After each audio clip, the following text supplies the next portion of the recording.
Après avoir abordé l'approche paramétrique dans Luminar Neo, je vais vous faire voir l'approche séquentielle et hybride, l'ensemble de ces deux choses bien sûr juste après cela.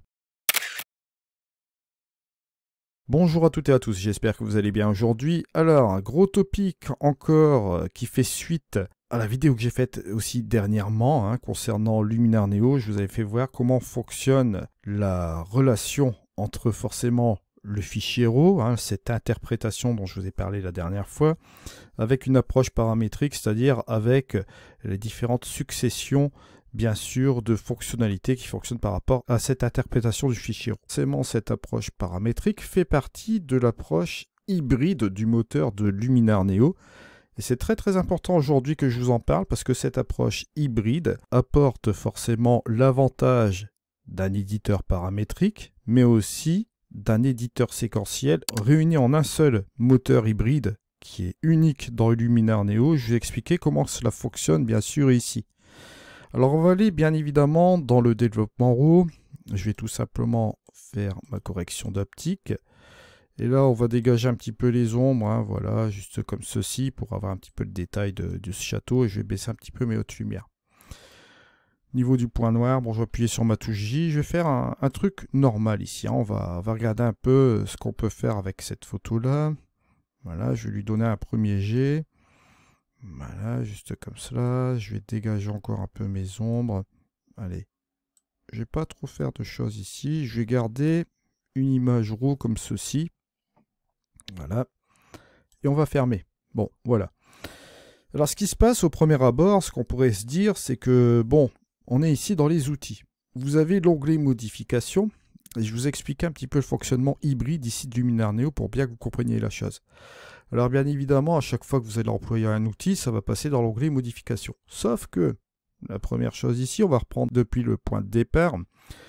Lorsque vous entrez un fichier RAW, là je pars dans la logique d'un flux RAW, bien sûr, vous avez ici toutes ces modifications. Bon tiens, on va modifier le DCP, je vais le mettre en flat au niveau de ma caméra. Au niveau de ma overlay blanc, tiens, je peux revenir ici.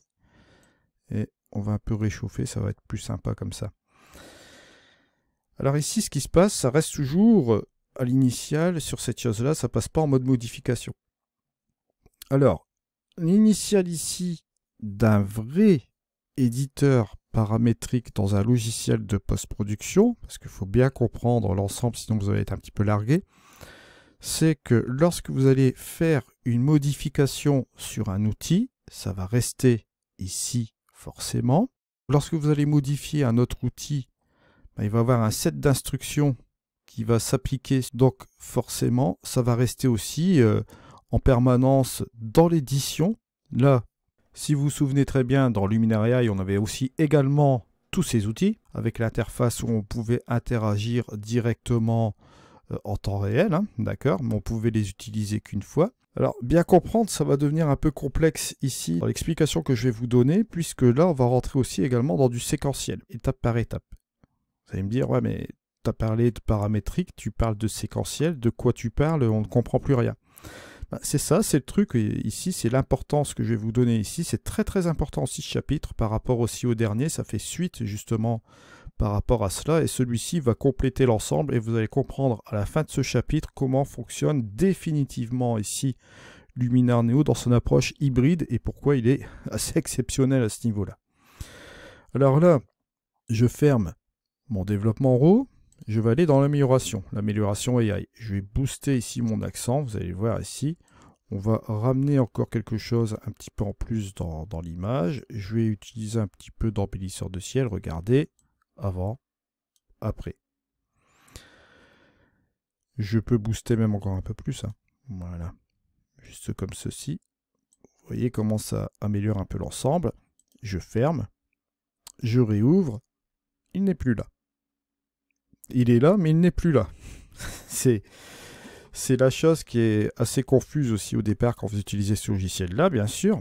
Là, vous le savez déjà, vous allez dans l'onglet modification, vous retrouvez l'amélioration AI et l'embellisseur de ciel ici que vous pouvez modifier. Bon. Je reviens dans l'outil. je vais utiliser la structure. Là, je vais prendre un petit peu le pinceau et allez, je vais appuyer un petit peu sur la structure, sur cette partie du château. Je vais appuyer plus un peu ici.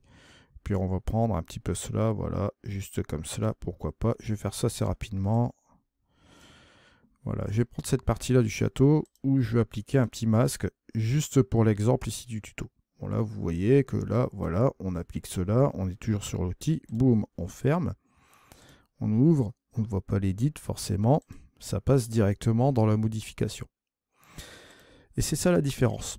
Un éditeur paramétrique, comme on l'avait dans Luminar AI, on avait l'interface qui était fixe, et on pouvait tout simplement modifier les outils, revenir toujours dans l'outil, faire notre modification, et on voyait toujours le résultat final ici. D'accord. Pour retrouver mon édition dans Luminar Neo, c'est là que ça devient hybride. Je vais dans la modification. Je vous avais expliqué la dernière fois qu'on avait une approche paramétrique dans Luminar Neo grâce à ce set d'instructions qui se modifie en temps réel sans impacter forcément votre fichier RAW qui est toujours en sécurité, bien sûr, dans le développement RAW.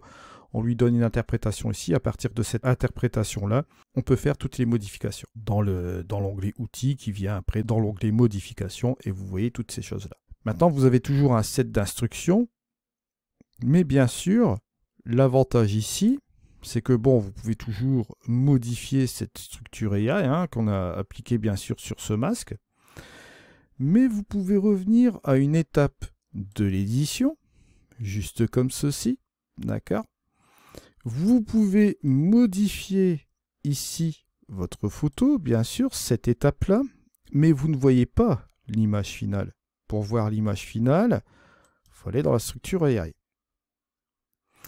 C'est pour ça qu'ici, vous avez un couplage entre une approche séquentielle et paramétrique en même temps. C'est ce qui fait cette approche hybride de Luminar Neo. Si je viens sur mon développement RAW, je retrouve mon développement RAW traditionnel. Si je viens ici, j'ai toujours mon approche paramétrique parce que je retrouve ici tous ces réglages qui sont ici dans l'édition et qui permet de laisser intact mon fichier RAW parce que si je le modifie encore, par exemple, je vais baisser mon exposition ici, que je vais revenir ici, cette étape ici, développement RAW, va se retrouver forcément à l'image finale, avec l'édition de l'amélioration AI et de la structure AI, bien sûr. Seulement, l'approche paramétrique, lorsque vous allez aller par exemple sur une amélioration AI, ici, si on reprend dans l'esprit de Luminar AI, vous allez voir la structure AI s'appliquer sur le masque et vous allez pouvoir faire la modification ici sur l'amélioration AI. D'accord? Si vous faites une amélioration AI ici, une modification que vous le baissez ou vous le montez, vous voyez quand même la structure AI sur le dessus en même temps. D'accord? Tandis que là, ici, on a le bénéfice d'un paramétrique et d'un séquentiel. C'est-à-dire qu'on va faire séquence par séquence. On reprend ici le développement RAW. On vient ici en amélioration AI et on vient ici sur la structure AI. Ce qui fait que là, vous pouvez revenir ici en arrière, décider de revenir ici sur l'accent AI, de baisser un petit peu la puissance de cet embellisseur de ciel et de revenir ici sur votre édition sur la structure et pourquoi pas baisser aussi la structure et vous avez l'image finale. Ça, c'est un petit peu le séquentiel que vous avez aussi dans le moteur hybride de Luminar Neo. Toujours couplé avec une approche paramétrique avec un jeu d'instructions. Vous n'avez pas besoin de calque jusqu'à présent avec ce fonctionnement-là. Vous revenez ici à cette étape-là. Vous pouvez revenir sur chaque étape. Et si vous décidez même, allez, hop, d'enlever l'amélioration AI si ça vous dérange, vous l'enlevez et vous retrouvez la structure tout simplement qu'on a employée là, sans l'amélioration AI. Vous voyez, entre les deux, entre le développement RAW et la structure AI dans les outils non RAW, comme vous le voyez là, on a la flexibilité de cette édition, bien sûr. Alors, bien comprendre, je reviens dans mon outil ici. Si je veux reprendre encore une amélioration AI, si par exemple je décide de le reprendre ici, voilà, de l'employer de nouveau. Là, cette fois-ci, on revient sur cette étape-là. On a la structure AI qui a été mise avec le masquage. Et on a l'amélioration AI qui s'est mise complètement sur l'image, au-dessus de cette étape de structure, sans aucun problème. Vous voyez la flexibilité aussi de cette édition, ça vous permet un petit peu de rester dans un flux assez intéressant, puisque là, si vous voulez revenir même sur de la couleur ici, rajouter de la vibrance, voilà, descendre un petit peu la saturation pour avoir cet aspect-là, aller dans le HSL, aller tout simplement dans la saturation avec les bleus, hop, vous allez ici, vous fermez, ça se retrouve là. Si vous changez un peu d'avis, vous revenez ici, dans l'outil couleur, vous pouvez changer la luminance ici des bleus, vous voyez, juste un peu comme ça. Si vous voulez changer la luminance des bleus avec un masque, vous pouvez le faire aussi également, hein. Si vous voulez par exemple prendre cette partie-là de l'image où vous voulez modifier les bleus ici, vous allez voir tout de suite la luminance. On vient dans les ajustements. Vous voyez, vous modifiez cette partie-là des bleus, sans affecter bien évidemment ici le ciel, hein, puisqu'on a fait un masquage sur les bleus ici, avec cet outil couleur. Donc on se retrouve avec deux outils couleurs, etc., etc., etc. Vous voyez un peu le principe. Donc, pour résumer, Luminar Neo est un éditeur hybride avec la possibilité de rentrer en paramétrique, une approche paramétrique dans l'outil modification parce que vous pouvez modifier les jeux d'instructions sans affecter la partie finale, mais en même temps en gardant un esprit séquentiel parce que vous pouvez toujours voir vos étapes de votre photo, les modifier à souhait, d'accord? Ça restera toujours relativement intéressant dans ce logiciel bien sûr, sans l'implémentation de calque bien sûr. Et bien évidemment, vous pouvez toujours utiliser les outils qui sont ici de l'édition, ce qu'on appelle les outils non-RAW, autant de fois que vous le souhaitez bien sûr dans l'éditeur Luminar Neo.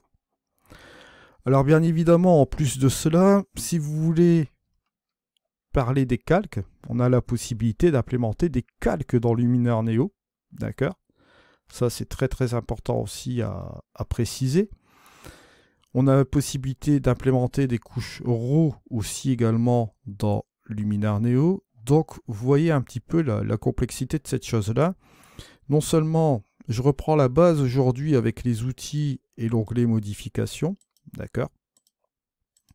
Et je vous fais voir les deux approches d'un aspect hybride de Luminar Neo avec la séquence et le paramétrique. C'est l'approche des deux choses, des deux phases. C'est pour ça que dans le dernier tutoriel, je voulais vous parler du rapport entre le fichier RAW et de l'édition aussi également dans Luminar Neo, parce que vous voyez que forcément, le fichier RAW reste toujours intact ici. Et une fois que vous l'avez développé, bien sûr, vous allez jouer sur cette interprétation et sur votre édition. Cette interprétation ici joue sur ces différentes éditions, comme vous le voyez là, hein, ces différents outils d'édition, que vous pouvez modifier à souhait, d'accord, grâce à ce jeu d'instructions de Luminar Neo. À part que là, vous pouvez le faire par étapes, d'accord. Donc ce qui fait que vous avez un paramétrique quand même, mais ce n'est pas un paramétrique de rendu réel, c'est-à-dire que vous ne le voyez pas sur l'image finale lorsque vous êtes à une certaine étape. C'est ça que je voulais aussi préciser aussi par rapport à la dernière vidéo. Si vous êtes sur l'amélioration AI ici, si vous montez l'amélioration AI, ce n'est pas encore l'image finale, mais c'est le rendu d'une étape, qui ici dans notre exemple est l'amélioration AI, et on retrouve aussi également la structure AI et ce qu'on a fait dans le développement dans le fichier RAW. D'accord?